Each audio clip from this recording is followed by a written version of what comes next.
making an educational game where the children take turns to correctly spell the words given on given prompts. So how do you play this game? So step 1 is prepare a word list. Create or gather a list of words suitable for the child's age, whatever class you are dealing with, grade 1, grade 2, grade 5, grade 10, you can play with any age.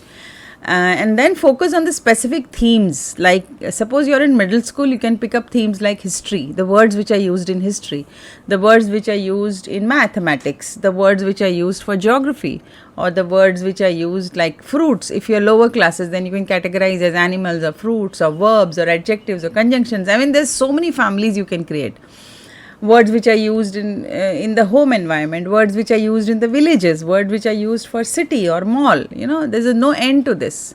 So you can categorize this. Then second is you have to determine a game format. That is, decide whether the game will be played individually or in teams. Both are great. You can have your classroom divided into 3 or 4. Give each team a name, and if the game is played in a team, then the rules will be slightly different compared to a game played individually, because in a team only one child will be allowed to say the word, and if others prompt, then they get negative scores. So establishing these kinds of rules and getting discipline parallelly while playing these games is the core strength of a teacher, not of the child. So when you set rules and you ensure the rules are followed and the rules are broken, immediately there's a negative point given. The class is very conscious of not under or over participation. So explain those rules, and you can set your own rules in the classroom which suits best to your children's age appropriate rules. Number 4 is prompt the word. So as the game leader, give a prompt of the word from the prepared list.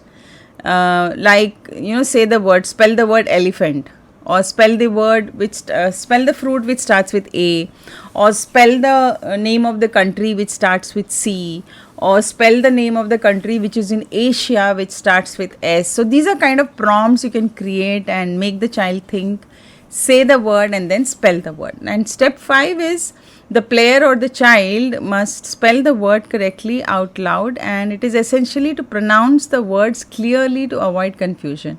So you have to ask the child to say the word and then spell the word. And in the end, how do you give scoring? So after the verification, that is after you have checked that the child has saying the spelling correctly, that is the time you have to say yes, it's right, and you give score. So every team gets a score. Now before that, you have to announce that how much is the winner? What's the winner? Like if somebody gets 10 words correct first, then that team is the winner.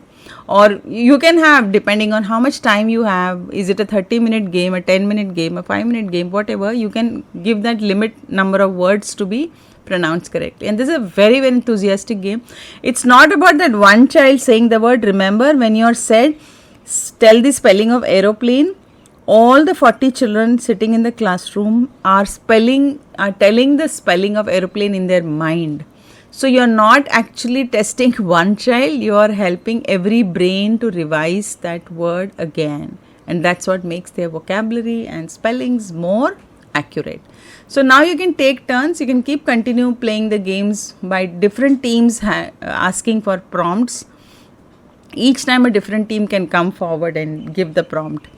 So this is how you give rules, set rules, have an upper limit, and help the child to enjoy playing, and at the end congratulate. Maybe you can give a certificate or some not chocolate, I generally don't encourage chocolate, maybe some badge that the best team badge, or the team which pronounced the maximum spelling or something. You can have some enthusiastic stuff done and keep this game playing on different days for different things. Take care. Bye bye.